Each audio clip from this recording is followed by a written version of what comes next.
McLaren's goal for the P1 is simple: to be the best driver's car in the world on road and track. To that end, we have a carbon fiber chassis, active suspension and aerodynamics, and power from a V8 that's assisted by 2 turbos and an electric motor. In use are the most advanced technologies from McLaren, many of which are inspired by its Formula One efforts. The combined horsepower is 904, cost $1 million, and all 375 examples have been sold. Our brief opportunity to drive the P1 took place at a damp, empty airport in England that you might recognize from a popular British TV show.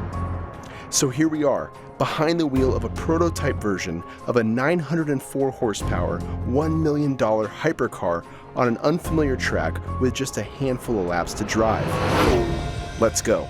All right, so this week on Ignition, we find out what it's like to do 3 laps in a McLaren P1.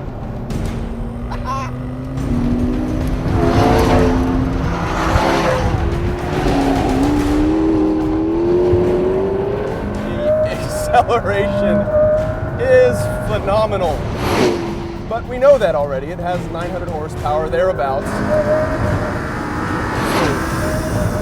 The sound is ridiculous as the acceleration. And the car, the experience is overwhelming.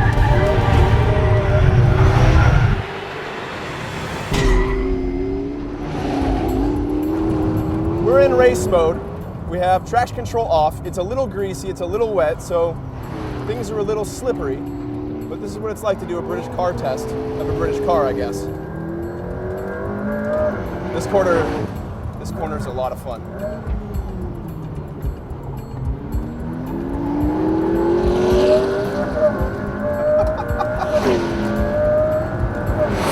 The level of acceleration, the level of deacceleration, the G-forces altogether are otherworldly. I mean, it's insane. The car is stiff in race mode, it's very stiff, but the front end feels light, easy to direct. The stability control is helping out quite a bit, even in race mode, helping the brakes, you can feel them working a little bit to dial you in, but it's only when you need some help, it seems. It's not extremely forgiving, but surprisingly easy to drive. It's tough to focus and talk and think and drive fast at the same time.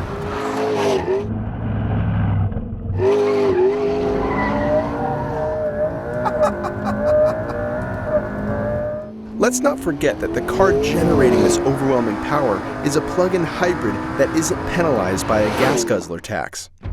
Hit the E-mode button and the engine turns off. From there, you have around 6 miles of range and acceleration like a Civic Si. That, of course, isn't the point of the car. When the engine is on, the motor acts like a 177 horsepower power adder and recharges when you're at partial throttle and when you lift. It's like a boost in video games, refilling after each lap. Power isn't the center point though, it's the sophistication in the aerodynamics and chassis.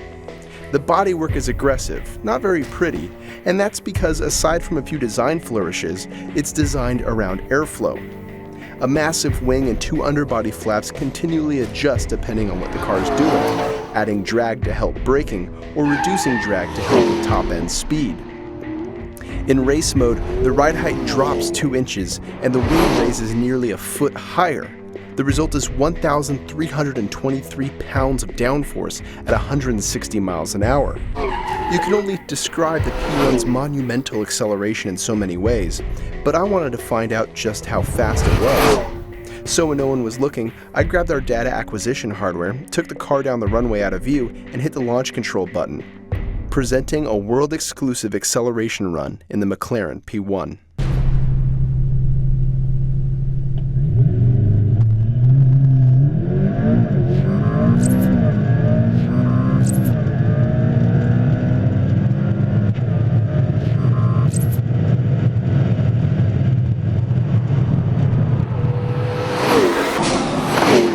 At 9.8 seconds to the quarter mile, the P1 is the quickest production car tested in Motor Trend's 65-year history.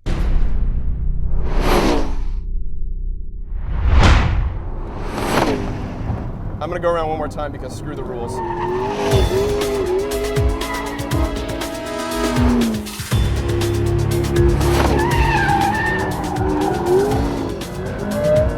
How can you not enjoy that? How can you not enjoy power sliding this car?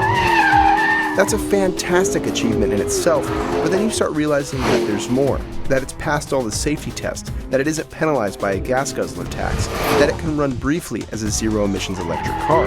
And then there's the lateral limits. In my brief time there, the trouble wasn't with driving it, but comprehending what was happening. With the P1, you simply have to forget what you know about the capabilities of modern performance cars. The P1 changes everything. We've reached a new threshold, a new level, a new performance benchmark. We've reached this new echelon of car, this new area, and it's wild. It is absolutely wild. Is it too much? That it starts to beg the question: is it too much?